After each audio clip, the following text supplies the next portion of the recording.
Inoubliable Valmont dans le film de Stephen Frears, John Malkovich met en scène les liaisons dangereuses de Choderlos-Delaclos dans un 21e siècle où les relations ne sont plus épistolaires mais numériques. Voici les comédiens principaux de cette pièce qui sera présentée le 9 février au Prisme. C'est pour vous, c'est cadeau et c'est dans le kiosque.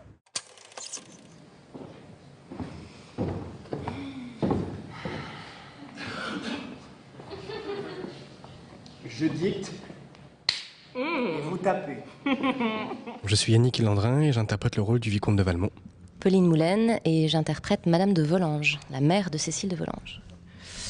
Et Julie Moulier, j'interprète le rôle de la marquise de Merteuil.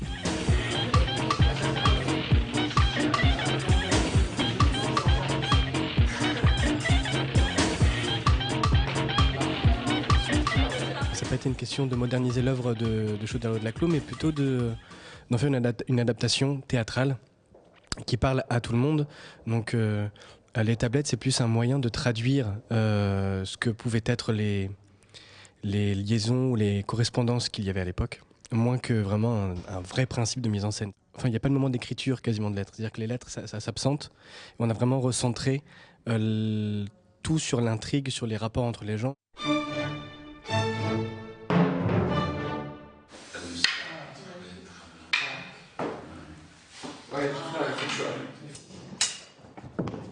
On est en présence de deux personnages qui sont la marquise de Merteuil et le vicomte de Valmont. Toutes leurs histoires amoureuses deviennent des intrigues et ils s'amusent beaucoup avec ça jusqu'à ce que Valmont tombe amoureux, sans le savoir au départ, de Madame de Tourvel, qui est un personnage très pur, très chaste, qui est vraiment à l'encontre totale de la marquise de Merteuil. Donc il y a plusieurs intrigues amoureuses qui se créent et qui auront un dénouement tragique. Vraiment ? Oui, mademoiselle Cécile revient à Paris. Après une absence de plus de 2 mois, qu'est-ce qui selon vous la préoccupe le plus ? Qu'on ait des liaisons, des correspondances par écrit, par portable ou par internet ne change absolument rien au contenu en fait.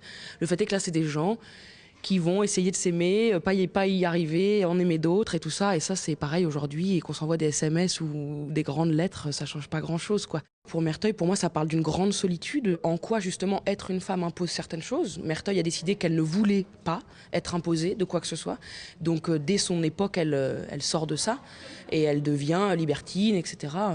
Aujourd'hui, ça pourrait peut-être prendre d'autres formes, mais finalement, beaucoup de femmes font ce choix-là aussi. Et c'est tout aussi compliqué de le faire, et c'est juste d'autres raisons.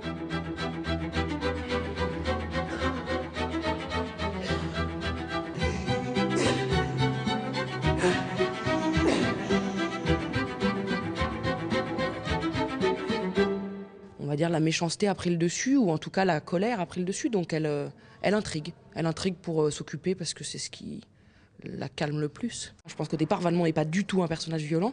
Il est un personnage aimant, très généreux, qui a envie de profiter de la vie. Et elle va profiter de ça, et il va devenir son homme de main, quoi. Et il finit par être, lui, extrêmement violent physiquement avec Tourvel. Je crois ce que révèle cette œuvre, c'est que l'amour est une guerre. Le jeu d'amour est un jeu de guerre. C'est-à-dire qu'on part toujours de conquêtes amoureuses, on part toujours de quelqu'un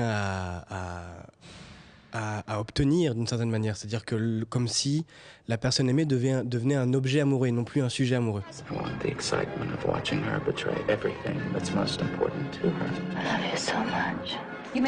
On va parler du travail avec John Malkovich, le Valmont de Stephen Frears quand même.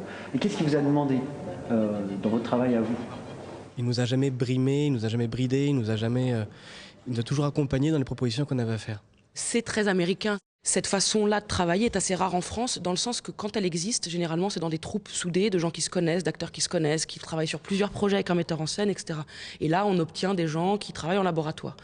Sinon, en France, on a généralement des entités qui viennent travailler sur un projet dont la cohérence est tenue par un metteur en scène qui a son point de vue un peu esthétique et tout ça. C'est pas du tout le cas de John. Il a un point de vue esthétique sur la pièce, mais effectivement, je crois que ce qui lui importe, c'est de raconter une histoire et de trouver le sens de cette histoire et le contenu de cette histoire avec ses acteurs. Le casting qu'il a fait n'est pas du tout français. Ça n'existe pas en France. Il n'y a pas des castings de 600 personnes en France. En théâtre, ça n'existe pas.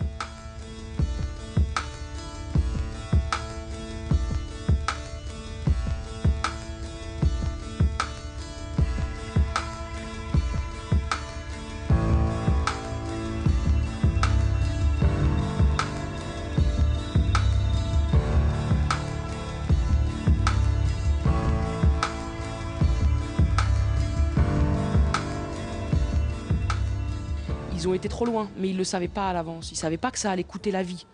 La pièce commence, ils ne savent pas que ce qu'ils sont en train de faire est vital.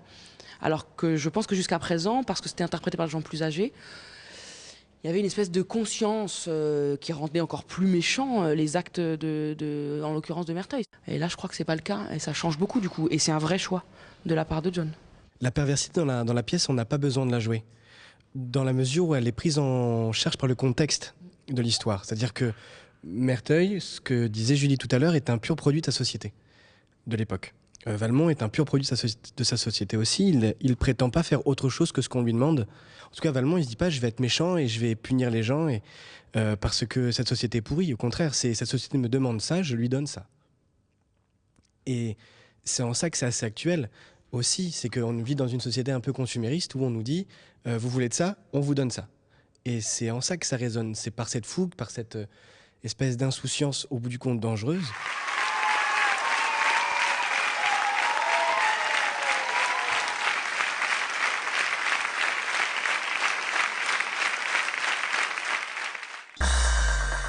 Maintenant, un nouveau sujet de la rédaction.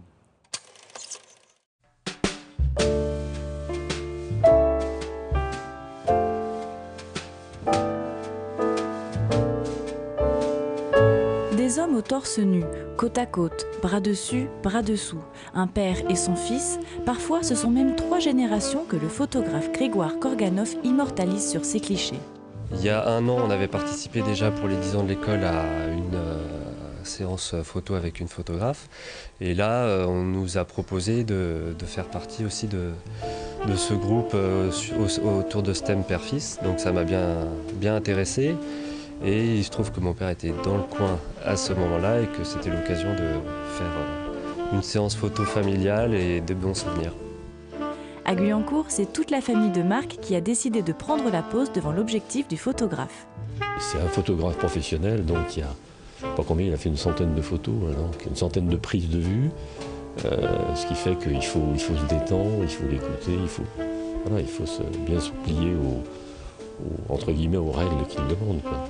Il y a déjà la relation père-fils, petit-fils, etc. Puis de partager un moment comme ça où on est obligé de faire des gestes, je dirais, un peu de tendresse, de se remémorer des choses, de se regarder.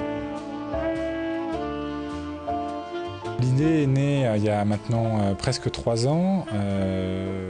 C'est mon petit garçon que nous avons adopté, sa mère et moi, et donc qui est à la peau noire, il est né au Rwanda, et qui nous dit, voilà, je comprends pas, papa, maman, on dit que je suis pas votre fils, parce que vous avez la peau blanche et moi j'ai la peau noire. Le photographe s'interroge alors sur la ressemblance, la filiation, le rôle du père, de la mère et de l'enfant. Et puis je dis à Marco, à mon fils, je dis écoute, je vais faire plein de photos de papa avec leur fils et tu vas voir, il y en a qui se ressembleront et puis il y en a qui ne se ressembleront pas. Et voilà, c'est parti comme ça. Si Grégoire Korganov a déjà photographié plus de 150 personnes, à Guyancourt, c'est une quinzaine de pères qu'il a rencontrés pour réaliser 23 portraits. Ces clichés sont à découvrir à l'hôtel de ville de Guyancourt jusqu'au 16 février. Et encore quelques dates à retenir avant d'aller promener le chien. Le 9 février, les solistes de la Ville-Dieu présenteront Vent d'Est au Conservatoire de Trappes. Le 9 février toujours, Anna Williams and the Tastemakers plus Shaolin Temple Defenders plus Marvelous Band seront en concert à la batterie à Guyancourt. Et le 15 février, Catherine Lara présentera son nouveau spectacle en avant-première et avec orchestre au Scarabée à la Verrière. Des dates que vous pouvez retrouver sur internet aux adresses qui s'affichent et cette semaine sur le www.kiosque.ski.fr. Vous pouvez gagner des places du 29 janvier au 4 février pour la famille Semianiki, présentée au théâtre de Saint-Quentin en Yvelines.